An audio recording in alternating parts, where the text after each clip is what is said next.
What if I told you the Romans were arguing about immigration 2,000 years ago and their choices ended up helping destroy their empire? Yeah, this isn't a modern story, it's an old one. And honestly, what the Romans got right and what they completely messed up sounds a lot like the same debates we have today. So here's the deal. In this video, we're diving into how ancient Rome handled immigration. We'll look at who the immigrants were, how Rome tried to integrate them, and how those policies evolved over time from the early republic all the way to the chaotic end of the empire. And by the end, you'll see how a single bad immigration decision led to one of the worst military disasters in Roman history. Alright, let's jump back about 2,700 years. The funny thing about Rome is that it started as a city of immigrants. Seriously. According to legend, the first king of Rome, Romulus, literally opened an asylum hill for runaways, refugees, criminals, and anyone with nowhere else to go. Imagine a king basically saying, "Hey, got kicked out of your city. Come join mine," and people did. That was the beginning of Rome, a messy blend of different tribes, languages, and customs, all trying to live together. So from day one, Rome's DNA was mixed. Being Roman wasn't about your blood, it was about belonging to Rome. And that mindset stayed alive for centuries. Now, Rome didn't have passports or visas like we do today. Borders were kind of fuzzy, especially early on. The Mediterranean world was full of movement traders, soldiers, slaves, refugees. People moved around all the time, but Rome did have a system, a hierarchy, to decide who counted as what. There were basically four main categories. Roman citizens, full rights, could vote, marry, own property, hold office. Latins, sort of junior citizens. They had legal rights but not political ones. Peregrini, foreigners.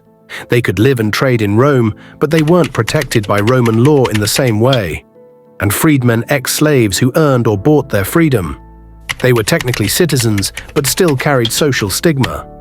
So you could live in the Roman world without being Roman. But the closer you got to full citizenship, the better your life could be. And that's the key. Rome didn't just conquer land, it conquered people and then slowly turned them into Romans. One of Rome's biggest superpowers wasn't the legions, it was the idea of citizenship. If you were loyal, useful, or rich enough, you could actually become Roman. And that was a big deal. Early on, this was rare. Citizenship was mostly for Romans born in Italy. But as Rome grew, it started using citizenship as a reward.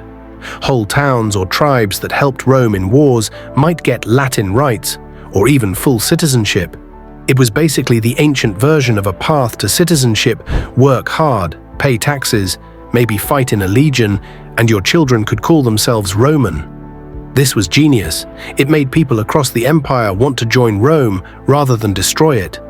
By the time of Emperor Caracalla in 212 CE, the idea of being Roman had spread so far that Caracalla just said, "Fine, everyone's Roman now."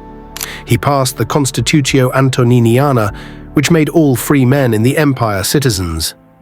Sounds great, right? Equality for everyone.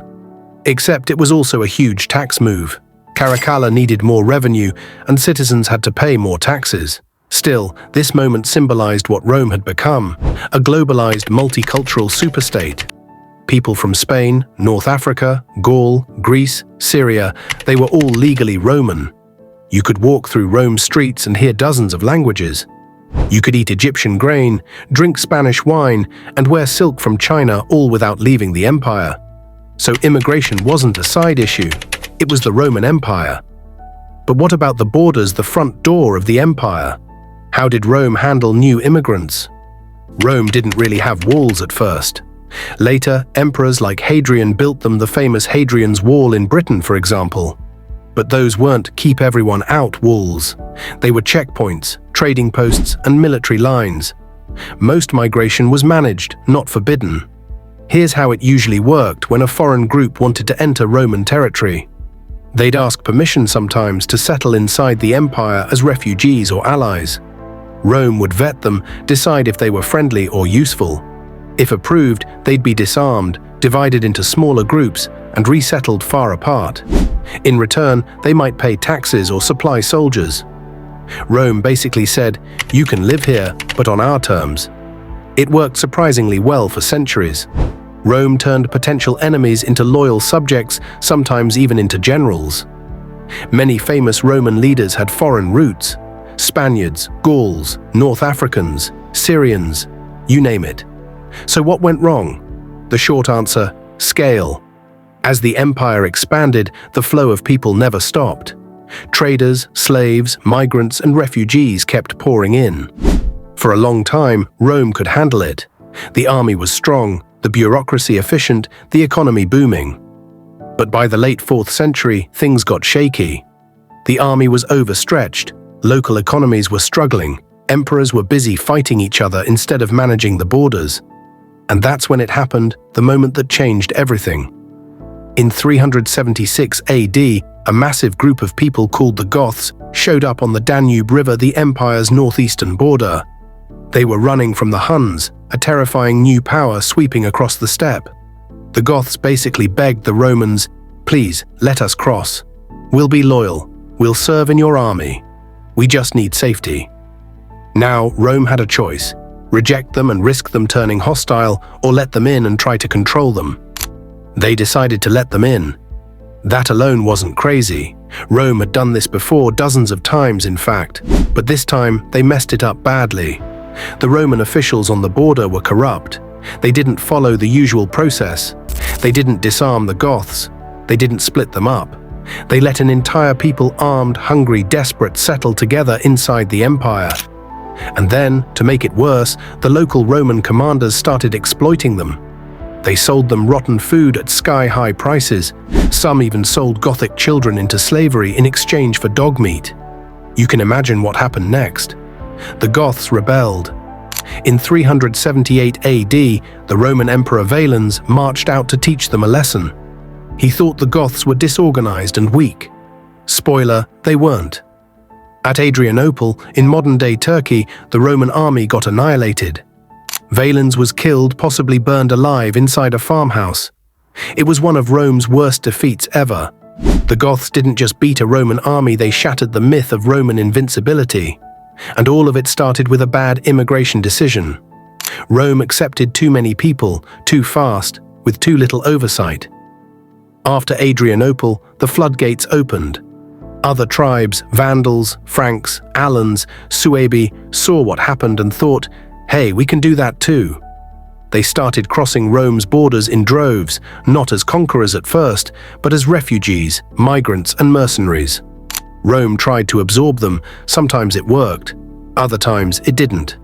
By the 400s, immigrant tribes were carving out their own mini-kingdoms inside Roman land.